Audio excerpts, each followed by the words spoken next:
Hi, my name is Jordan Harris. I own one of the fastest growing cleaning companies here in the Midwest, and I also do some consulting for different companies that are growing here in our area as well. One of the questions that I've been getting quite a bit lately, and I figured I'd make a video for is, should I start a commercial cleaning company or should I start a residential cleaning company? Everybody has their different tastes and whatnot, but I think that there's a clear winner whenever it comes to deciding whether you should do commercial or or residential. And if you're looking at the background of this video, then you can probably tell what my what I would suggest. And my suggestion, I strongly suggest commercial. And I've taken some notes down just to explain why I'm always wanting to lean towards that side rather than the residential. First, let's talk about some of the cons that I've noticed with residential cleaning. And do take note that whenever I first started my company, we did both actually. We did commercial and we did residential cleaning.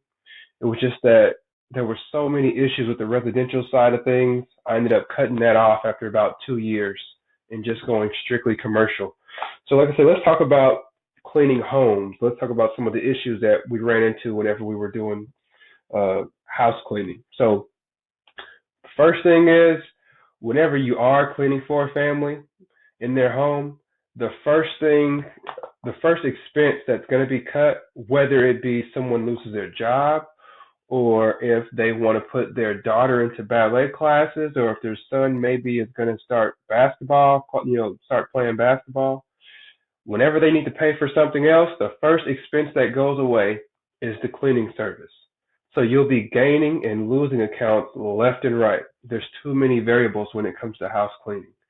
I'm telling you, the very first expense that families get rid of is almost always the cleaning expense because they figure I'll just do it myself. Another one of the issues was with house cleaning, like I said, there's variables. There's always one-time cleanings. That's what we would get the majority of the time. So every now and again, we would come across a family who wanted us to come in and clean once a week, and it would just be an ongoing deal.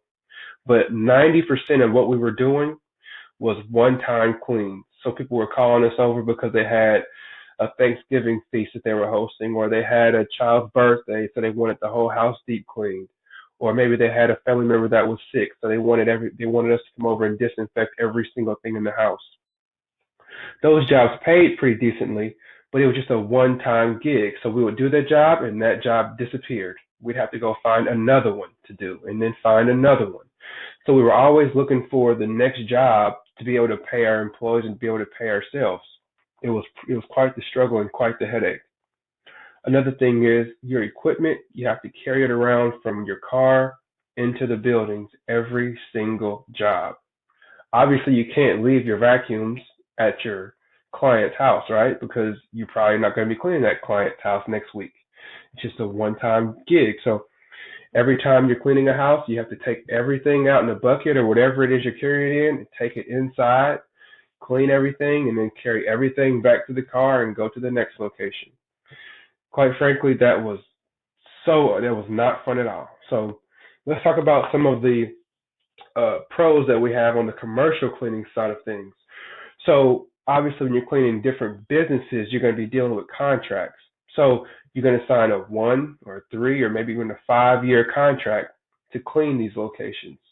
And that's money that's just coming in consistently. You don't have to worry about chasing the next location because you'll consistently have money coming in from those locations that you have contracts with. Another thing is with their budgets, a lot of families do weekly budgets. I should say some families do weekly budgets, but businesses do annual budgets. So your money is going to be fixed for the entire year. They're going to have a certain amount of money set aside for your expense for the full year. So if something does go wrong, a lot of the times they will keep, like for instance, the COVID-19 stuff that's going on. Most companies already have their cleaning expenses set aside for the entire year, even though some of their employees are getting laid off, even though a lot of bad things are going on, they're still paying for the cleaning because there's money set aside for that already from the beginning of the year, unlike when you're dealing in the residential group. So um, equipment, another thing like I was talking about with the residential is when you're dealing with homes, you have to take your equipment in and pull it back out every time. But when you have buildings that you clean, you leave all of your equipment there, whether it's vacuum cleaners, trash cans, every single thing, you leave it there. So you and your employees don't have to worry about hauling all of this equipment every time you go to clean the building. It's already there for you. And then another thing that's really, really positive with the commercial side of things is you have additional work that you're often asked to do. So if you're cleaning, let's say, an aircraft facility, and someone steals something on the carpet, they're going to ask you to get that cleaned up, and you just charge extra for it. If they have scratches on their hard floor surfaces, then you're able to go in there and strip and wax those floors and get an extra couple thousand or maybe a few $1,000s for those jobs. So once again, some of the pros that we have with commercial cleaning is you have contracts, the budgets are usually fixed, there's consistent payments, equipment stays at the building, and then there's additional work that you're able to tack on to those payments.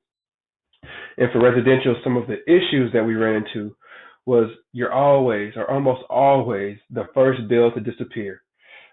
There's one-time cleanings there, so you have to you consistently find the next job that's going to pay you, and then the equipment you got to carry it around everywhere.